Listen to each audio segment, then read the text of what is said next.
In today's video, I'm going to teach you how to create an AI voice clone in InVideo. By the end, you'll know exactly where to go, what to click, and what to say so your voice clone is set up correctly and ready to use. Start by logging into InVideo. Once you're signed in, head straight to the video creation page. This takes you into the main editor, which is where you'll find the tools you need for voice cloning. Give the interface a second to load so all the options appear.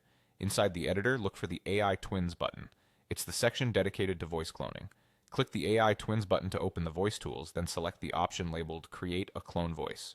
This opens the cloning flow and prepares your workspace to receive your audio.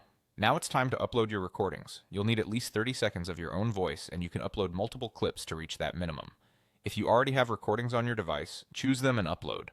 If not, record a short sample first. Aim for clear, natural speech in a quiet room, and avoid background music, heavy echo, or microphone handling noise.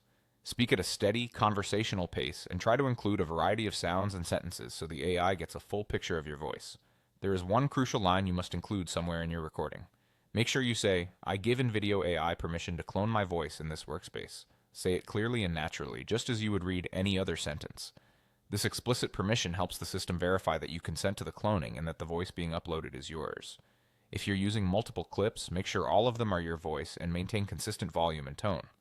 It's okay if they were recorded at different times, as long as they're clean and understandable. Watch the upload progress and wait for each file to finish.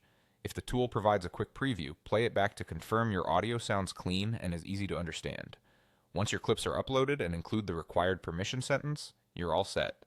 The system will process your audio and prepare your voice clone. Processing can take a little time depending on file size and your connection, so be patient and let it complete. When it's done, your cloned voice will be available in your workspace for future use in projects. That's it. You've logged in, opened the video creation page, used AI Twins, selected Create a Clone Voice, uploaded at least 30 seconds of audio, and included the required permission line. You're ready to move forward with your AI voice inside InVideo.